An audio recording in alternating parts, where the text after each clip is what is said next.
Bonjour à toutes, on est ravis de se retrouver pour ce petit live de lendemain de mesures pas très sympathiques, on va dire ça comme ça. Donc on va essayer de vous apporter un peu de bonne énergie, et puis aussi quelques quelques petits conseils.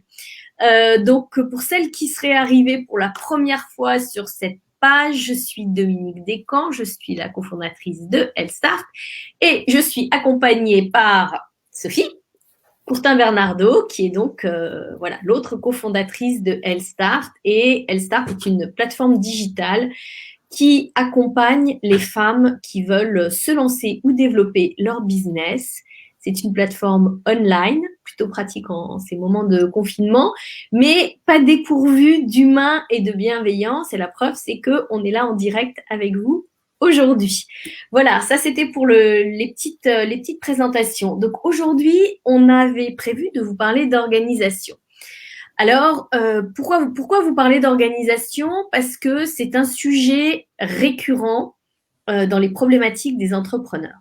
Pourquoi c'est une problématique? Parce qu'en fait, quand on se lance en tant qu'entrepreneur, souvent on a eu une vie avant, une vie corporate, comme on dit. Donc, on a été salarié dans une entreprise et de fait, on avait un cadre qui était imposé. Et pour beaucoup d'entre vous, vous avez d'ailleurs décidé de devenir entrepreneur aussi parmi toutes les bonnes raisons, mais pour reprendre un peu plus de liberté. Mais voilà, vous aviez ce cadre avant, vous n'aviez pas choisi, mais il existait. Quand on se lance en tant qu'entrepreneur, il n'y a plus le cadre. Alors, on a plein de trucs en tête, on pense à faire plein de choses et tout, mais c'est pas forcément le truc le plus spontané qui vient de reposer ce cadre-là. Mais au bout d'un moment, on se rend compte que si on ne le met pas en place, ben, ça fonctionne pas. Donc, on essaie souvent plein de choses. C'est pour ça que aujourd'hui, on va vous donner des clés pour une organisation qui dure dans le temps. Parce qu'on peut essayer des tas de systèmes. Si on n'est pas à l'aise dans ces systèmes-là, ben, ils ne fonctionnent pas. Donc, ce qui est important à comprendre, c'est qu'il n'y a pas une organisation qui va bien pour tout le monde. C'est d'ailleurs pour ça d'ailleurs que souvent on étouffe un peu quand on est en entreprise. Ce qu'il va falloir que vous fassiez en tant qu'entrepreneur, c'est trouver l'organisation qui vous correspond à vous. Donc voilà, on va essayer de vous donner quelques conseils par rapport à ça. Et voilà, donc Sophie, je te laisse démarrer. Alors, la première des choses, quand on parle d'organisation, c'est surtout d'être honnête par rapport à ce qu'on a réellement à faire et ce qu'on est réellement capable de faire. Donc, la première des choses, c'est de faire la liste des contraintes. Alors, ça peut paraître contre-intuitif parce qu'on se dit, bah non, je veux m'organiser, donc je ne vais pas commencer par faire la liste de tout ce que je ne peux pas faire. Et pourtant, si, vous êtes certainement maman. Du coup, votre planning, ce n'est malheureusement ou heureusement pas que le vôtre. Il y a aussi celui de vos enfants. Vous êtes peut-être en couple. Vous avez aussi des contraintes liées à votre organisation familiale. Et puis après, on est de plus en plus nombreuses aussi, pas forcément être slasheuse, mais avoir plein d'activités qui font que il va falloir faire des arbitrages entre vos différentes activités. J'évoquais avec l'une de nos membres la semaine dernière cette envie qu'elle a d'aider les autres aussi à titre de bénévolat, et ça fait aussi partie des choses qui peuvent vous nourrir. Et il n'est pas question de faire le deuil de tout ça, mais juste d'essayer de trouver la bonne balance. Donc, première des choses, faire la liste de toutes les contraintes que vous avez professionnelles. Peut-être une journée client par jour avec un même client, et vous savez que de toute façon, le mardi est consacré à ce client-là, donc il n'y a rien d'autre qui entrera. Les contraintes liées à vos autres activités, peut-être que vous faites du conseil en dehors, peut-être que vous donnez des cours, peut-être que vous faites du bénévolat ou du mentoring pour quelqu'un, vous le mettez. Toutes les contraintes liées à votre famille, votre couple, votre vie sociale aussi, si vous avez déjeuner avec Dominique tous les jeudis matins, ça fait partie des choses qui vous nourrissent, qui vous donnent envie de poursuivre, et donc ça, il faut le maintenir. Et du coup, ça vous donne une vision très claire finalement des plages horaires qui sont disponibles pour l'activité pour laquelle vous êtes en train de réfléchir à votre organisation. La deuxième, c'est de savoir aussi quelles sont les activités que vous souhaitez à tout prix garder.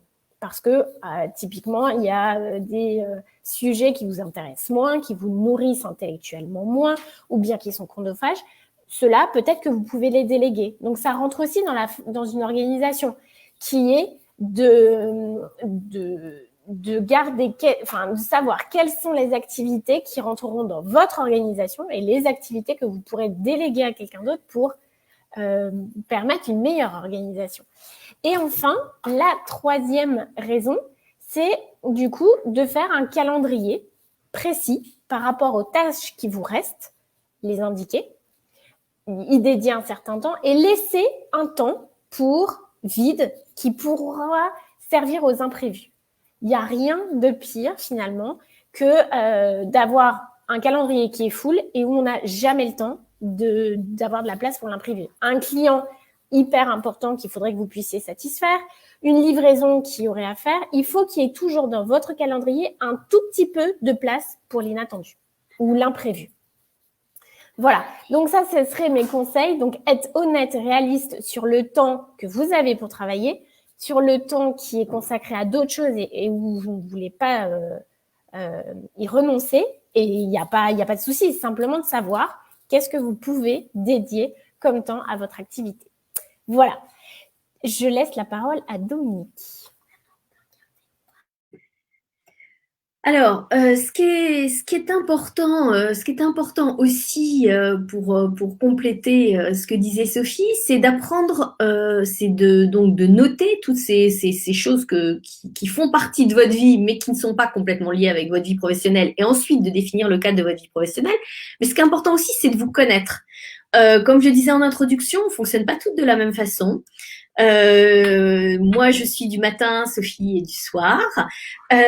On a aussi des moments, des périodes, typiquement les vacances scolaires pour celles qui sont mamans ou les périodes de confinement, où on va fonctionner un petit peu différemment. L'idée, c'est d'être agile, de se connaître et de savoir en fait comment on fonctionne le mieux, de façon à placer son énergie au bon moment.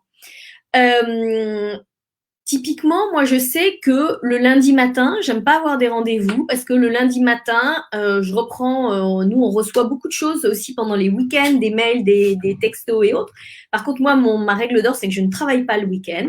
Par contre, le lundi matin, j'ai besoin de mon lundi matin pour reprendre un petit peu tout ce qui s'est passé pendant le week-end, répondre, voilà.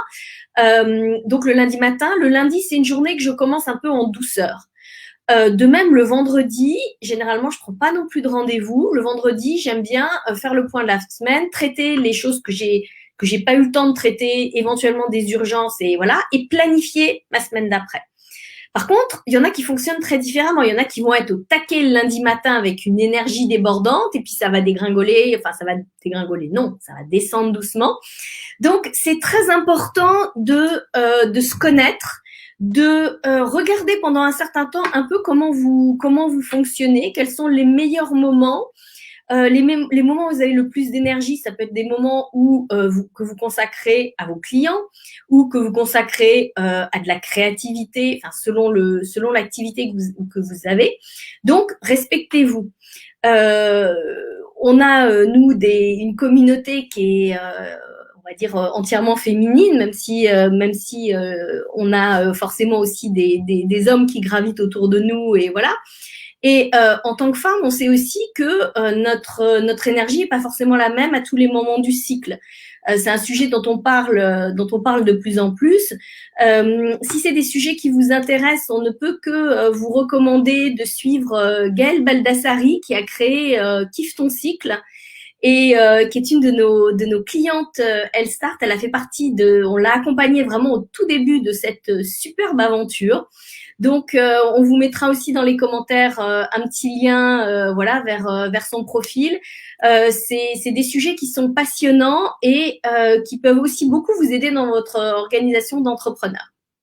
Donc voilà, donc ça c'était déjà pour toute cette partie par rapport à vous organiser en fonction de vous, en fonction de votre vie, en fonction de qui vous êtes. Ensuite, une fois que vous avez à peu près défini votre cadre, que vous savez à peu près les moments où vous allez travailler, un peu comment vous allez vous organiser, il est important que vos actions, ce que vous avez décidé de faire, soient en lien avec vos objectifs. Alors, on vous le rappelle, un objectif, c'est pas je fais un site internet. Ça, c'est pas un objectif, c'est un moyen. C'est un moyen d'atteindre un objectif. Les objectifs, traditionnellement, ils sont ce qu'on appelle SMART, qui est un acronyme pour se souvenir. Un objectif doit être spécifique, c'est-à-dire précis, mesurable, c'est-à-dire qu'on doit pouvoir le quantifier. Donc, c'est pas faire un site internet, c'est avoir signé 5 contrats le mois prochain. Donc, ça, c'est mesurable.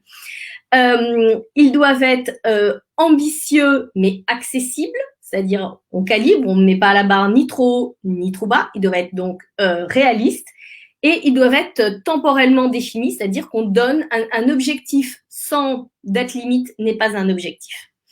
Donc c'est très important d'établir un plan d'action et de vous fixer des objectifs éventuellement à l'année, mais souvent quand on est en démarrage d'activité, ça paraît très très loin. Mais au moins de vous fixer des objectifs trimestriels. Vous avez ce grand objectif pour votre trimestre. Combien je veux faire de chiffre d'affaires? Combien je veux, si vous n'en êtes pas encore à vendre vraiment, combien je veux avoir touché de clients? Combien je veux avoir de prospects? Est-ce que je veux augmenter ma newsletter, le nombre d'abonnés à ma newsletter, mes followers sur Instagram? Fixez-vous ces objectifs au trimestre. Et ensuite, vous allez voir les actions qu'il faut mettre en place. Et ensuite, ces actions que vous allez fixer par rapport à un objectif trimestriel, vous les déclinez. Ça veut dire qu'il faut que j'ai mis quoi en place au bout de ce trimestre? Qu'est-ce qu'il faut que je fasse pendant les 3 mois? Et on sépare les actions mois par mois. Et ensuite, à la semaine. Parce que quand on se lance en tant qu'entrepreneur ou même quand on est déjà lancé, donc quand on se lance, on a généralement plein d'enthousiasme, on part dans tous les sens. Quand on est déjà lancé, généralement, ça tourne très vite et on manque de recul. L'idée d'avoir une organisation qui dure dans le temps, c'est aussi une organisation qui vous permette d'atteindre vos objectifs. Donc, en gardant en tête le grand objectif, vous allez avoir un plan d'action qui va être efficace. Et vous n'allez pas vous mettre à faire à bricoler, comme disent certaines de nos clientes, en vous disant, oh, en fait, aujourd'hui, ce que j'ai envie de faire, c'est de travailler sur mon logo. Mais votre logo, est-ce qu'il va vraiment servir le grand objectif que vous avez le R de SMART, je réponds à Carrie dans les commentaires, c'est réaliste. Voilà. Voilà, il faut que votre plan d'action, il serve votre grand objectif. Donc, quand vous faites votre to-do list de début de semaine ou de fin de semaine pour la semaine suivante, essayez de vous dire, OK, j'ai prévu de travailler sur ça. Est-ce que c'est bien en ligne avec mon objectif? Parce que sinon, vous allez avoir une to-do list à n'en plus finir, que vous allez avoir du mal à hiérarchiser, à prioriser, je sais jamais c'est lequel des deux c'est. Et vous allez vous éparpiller et votre organisation du coup ne va pas être au service de votre business. Donc chez Elstart, c'est des sujets qu'on traite aussi dans les outils, dans les ateliers qu'on fait. On a un outil, je repense à ce que disait Sophie tout à l'heure, qui s'appelle la semaine idéale, qui est un de nos best-sellers, entre guillemets, c'est-à-dire que c'est vraiment un outil qui vous aide à cadrer un petit peu votre calendrier. On a un atelier sur la planification qui va vous aider justement dans cette démarche. On a des ateliers sur les objectifs commerciaux. Donc, c'est vraiment des sujets c'est important que vous preniez un petit peu de temps pour y réfléchir, pour mettre ça en place de façon à faire avancer ensuite votre business parce que c'est quand même le but du jeu. Je repasse la parole à Sophie. Alors, maintenant qu'on a vu en fait comment décomposer vos différents objectifs pour les rendre atteignables et aussi concrets en termes d'organisation, il y a aussi tout un ensemble de tâches qui ne rentrent pas forcément dans le développement immédiat de votre entreprise. Je pense notamment à tout ce qu'on appelle les tâches annexes qui sont le rôle du chef d'entreprise et pas forcément de l'experte. Alors, il va y avoir tout l'administratif, la comptabilité, tout ce qui va participer à votre rayonnement personnel, comme le networking, ou bien qui va être votre réflexion sur votre entreprise, votre prise de recul. Toutes ces réflexions-là, toutes ces tâches-là n'ont pas une conséquence immédiate sur le développement de votre chiffre d'affaires, mais sont pourtant indispensables à ce que votre entreprise continue de tourner. Donc, quand on parle de tâches annexes, ça va aussi être important de lister toutes les tâches qu'il est important que vous fassiez avancer. Alors, il va y avoir, je vais prendre l'exemple de la comptabilité qui, pour beaucoup de nos membres et d'entrepreneurs en général, sont quand même une épine dans le pied. C'est le truc pas très rigolo à faire. Au départ, on le fait tout seul. Ensuite, on se fait accompagner. C'est le genre de choses qu'on repousse. Il est préférable, en fait, que vous caliez d'ores et déjà des plages horaires pour faire ce type d'activité un petit peu toutes les semaines ou un petit peu tous les mois pour que ce soit moins pénible à avancer, mais aussi que ça vous permette de mieux piloter. Parce qu'on parle d'organisation, mais c'est vrai que quand on a une vue plus juste de son entreprise, forcément, on prend de meilleures décisions, on est plus alerté sur ce qui se passe et donc du coup, ça permet de mieux gérer les choses, de piloter et pas finalement de suivre un peu le flot des choses. Donc, je vous invite sur ces tâches annexes dont je vous illustrais par le cas de la compta, à, dans votre organisation, de en mettre un petit peu régulièrement pour que vous repoussiez pas à chaque fois parce qu'on a toujours une meilleure chose à faire.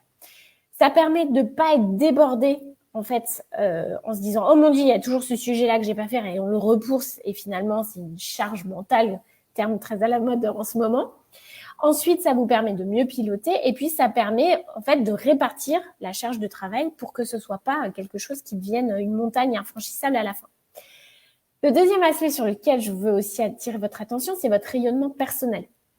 Aujourd'hui, vous avez une entreprise, mais votre entreprise, elle est portée par vous. Dans la majorité des cas de celles qui vont nous regarder aujourd'hui, vous êtes solo entrepreneur et donc du coup, vous êtes le petit moteur, d'où le grand moteur de votre activité. Et il est important que les gens aussi voient ce que vous faites. Donc, ça va être des posts sur votre activité, sur ce que vous faites, les réflexions que vous avez. Prenez aussi du temps chaque semaine ou tous les mois ou intervalles réguliers pour, en fait, continuer à communiquer sur là où vous en êtes, comment vous progressez, quelle est votre vision. Ça aussi, ça permet finalement d'alimenter votre pipe, entre guillemets, commercial, mais aussi de continuer à faire grandir votre réseau parce que, on le sait aujourd'hui, la réussite de votre entreprise passera aussi par ça. Et enfin, le troisième volet que sur lequel je voudrais insister, c'est comment est-ce que vous continuez à avoir la foi, à vous renouveler, etc. Aujourd'hui, Dominique et moi, on a cette chance d'être deux, donc deux cerveaux, forcément, ça carbure à deux. Quand elle dit quelque chose, ça fait naître quelque chose chez moi et inversement. Mais on se nourrit aussi en dehors l'une et l'autre. On lit des choses très différentes parce que l'une et l'autre, on a pas des aspirations, mais en tout cas des goûts différents sur des sujets différents. Ce qui fait qu'en partageant, finalement, on s'auto-forme, on s'auto-stimule. Et ces périodes-là, il faut que vous en gardiez dans la semaine. Qu'est-ce qui va vous nourrir? Un podcast, une lecture, une discussion avec quelqu'un qui peut-être pas de votre milieu, avec votre conjoint, avec des amis. Tout ce qui peut vous aider en fait à alimenter votre créativité au sein de votre entreprise, à trouver des nouvelles idées, à vous renouveler et à maintenir cette motivation. Ces choses-là doivent faire partie de votre organisation. Et finalement, quand on les met par petites touches et qu'on les répartit dans sa semaine, c'est des choses qui passent de manière indolore, qui permettent d'être faits contre vents et marées, on sait qu'on les fait. Et ça permet aussi de tenir une organisation plus longtemps, puisqu'en fait, chaque ingrédient nécessaire à votre entreprise, vous aurez réussi à les répartir de manière homogène dans votre semaine, dans votre mois, dans votre trimestre. Alors, j'ai beaucoup parlé de semaine parce qu'effectivement, c'est un espace-temps qui permet une organisation un peu routinière qui fait que ça fonctionne. Mais après, ça peut être des habitudes qui sont faites au trimestre, au mois. Dominique et moi avons cette habitude en termes d'organisation de faire des points stratégiques. Au départ, on en faisait 2 fois par an. Maintenant, c'est à peu près par trimestre. On a des saisonnalités comme ça où en janvier, on se pose. Après les vacances de Pâques, on ressent toutes les deux le besoin de refaire des bilans sur ce qu'on a fait, comment on va préparer l'été, etc. À l'été, on en fait un nouveau parce que c'est un petit peu une nouvelle naissance. La rentrée se profile. On a plein d'envie. On refait un point. Donc, on en fait à peu près 3 ou 4 par an. Et c'est des choses naturellement qu'on s'oblige à faire parce qu'on en ressent le besoin, mais aussi c'est une habitude qui a été prise. Et ça permet de relancer la machine, de repenser à chaque fois notre organisation, nos objectifs et notre manière de fonctionner. Mais voilà, ça fait partie des routines de ce qu'on a mis. l'une et l'autre, on a cette habitude de lire régulièrement, que ce soit la presse, que ce soit des livres, moi, après, je suis une grande consommatrice de podcasts parce que ça correspond un petit peu plus à... J'ai un peu plus de temps en voiture, j'ai un peu plus de périodes comme ça où je suis entre deux choses et ça me permet d'écouter. Toutes ces choses-là, en fait, c'est des moments incontournables de mon organisation qui, j'ai l'impression, en tout cas, me font gagner beaucoup de temps quand on est après en développement stratégique parce que j'ai mûri des choses et du coup, c'est temps que j'ai dédié qui aurait pu pour certains être une perte de temps parce que je produis pas directement et finalement nourrit à toutes les deux notre croissance, nos réflexions et les stratégies qu'on va mettre en place. Donc voilà, donc pour résumer, pensez à aussi organiser ces tâches annexes qui ne sont pas directement une influence immédiate sur votre chiffre d'affaires, mais qui vous permettront de tenir l'organisation en fait sur le long cours et prendre soin de votre activité. Voilà. Alors, on arrive au terme des grands conseils qu'on souhaitait vous donner. Je vais redonner la parole à Dominique pour conclure rapidement. Si vous avez des questions, surtout, n'hésitez pas à les mettre dans le chat. Voilà. Et pour toutes celles qui nous regarderont en replay également, n'hésitez pas à commenter et on reviendra nous aussi à la fois sur la page Elstart et sur le club Elstart, hein, puisque le live est diffusé sur les deux supports pour répondre à vos commentaires. Je dirais qu'en conclusion, une bonne organisation, c'est une organisation qui vous correspond. Rappelez-vous que le cerveau est paresseux, que le cerveau aime la routine. Donc, créez-vous des rituels, créez-vous des rendez-vous avec vous-même dans votre calendrier. Comme le disait Sophie, un temps pour la lecture, un temps pour un podcast. C'est des choses importantes. Mais aussi, voilà, faire un point compta tous les 15 jours, voilà, c'est aussi un rendez-vous qui est important.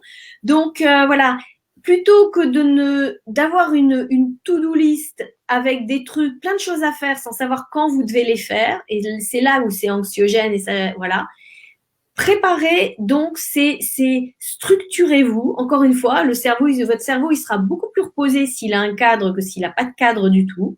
Donc, trouvez le cadre qui vous correspond et essayez de vous y tenir pendant un certain temps pour voir si ça fonctionne. Ensuite, soyez souple, hein, sachez réajuster, c'est très important. Vous avez cette forme de liberté puisque maintenant vous êtes à votre compte, comme on dit. Donc voilà, utilisez-la de façon écologique pour vous-même. C'est quelque chose d'important. Donc, j'espère que ces pistes de réflexion vous auront parlé. Sophie, vas-y. Oui, alors encore juste une chose. On le disait, Dominique le mentionnait en tout début de Facebook Live. C'est vraiment une question récurrente, l'organisation, et on sait à quel point c'est un vrai sujet. On vous a transmis nos conseils. En revanche, sachez que à l'intérieur du membership, vous avez un certain nombre d'ateliers que l'on a créés pour vous aider aussi à mettre en place tous les conseils qu'on est en train de vous prodiguer aujourd'hui. Alors, il y en a certains, ça va être plus sur prendre soin de son activité. Et là, on va vous donner des tips pour essayer de tenir sur la longueur sur une année. Pour certains, ça va être davantage comment est-ce qu'on organise et comment on décide de ses objectifs, comment on planifie les choses. Voilà, donc si avec tous ces éléments-là, vous avez le sentiment que il vous manque encore un petit peu quelque chose pour vraiment mettre en place, sachez que il existe des ateliers qui ont été pensés pour chaque problématique d'organisation qu'on a construite sous format de thème. Voilà, donc si vous sentez que vous avez envie, mais qu'il vous manque encore un petit peu de méthodologie, voilà, soyez rassurés. On a construit un certain nombre d'ateliers pour vous aider à mettre en place et passer à l'action. Voilà, on a aussi des ateliers équilibre pro-perso, qui est quelque chose qui revient aussi beaucoup un sujet qui revient beaucoup dès qu'on touche les thématiques d'organisation. Donc voilà, si vous avez envie d'aller plus loin avec nous, sachez que le membership est ouvert jusqu'au 8 novembre. C'est un abonnement sans engagement. Vous pouvez venir pour un mois. voir ce qu'il y a, si les ateliers vous conviennent, si l'ambiance vous plaît. Quand vous vous inscrivez au membership de Healthstart, on vous propose un entretien stratégique avec Sophie ou avec moi pour faire un point, faire votre feuille de route. Et honnêtement, depuis qu'on a mis ça en place, les retours sont excellents. J'avais une de nos nouvelles membres hier qui m'a dit « Mais c'est fou, j'y vois beaucoup plus clair, je sais maintenant par quoi il faut que je commence », alors que j'avais l'impression que j'avais une montagne devant moi. Maintenant, voilà, on avait ouvert la montagne et tracé une route et c'était beaucoup mieux. Donc voilà, si vous sentez que c'est le moment, on est pour celles qui sont en France, de nouveau dans une période un petit peu compliquée. Une solution en ligne pour vous permettre de pas vous décourager et de pas vous dire finalement j'en ai marre, je laisse tomber. Voilà, si on peut vous apporter aussi un peu de cette énergie, de ce dynamisme dans cette période-là, on sera vraiment ravis de le faire. Donc, écoutez, comme le disait Sophie, n'hésitez pas à commenter, à poser vos questions. N'hésitez pas aussi à nous contacter. On répond tous les messages, tous les mails et tout ça. Donc, on est à votre disposition. On vous souhaite une belle journée. Et puis, on vous dit à très bientôt. Je pense que on sera de nouveau présente à la fois sur la page et dans le groupe, le club Healthstart la semaine prochaine à la même heure. Et on fera peut-être plus un question-réponse par rapport à toutes les questions qui ont pu nous être posées. Donc, si vous avez des questions, n'hésitez pas. À très bientôt en tout cas. Un grand merci à toutes pour votre attention et je vous dis à très vite avec nous, on l'espère. Bonne journée.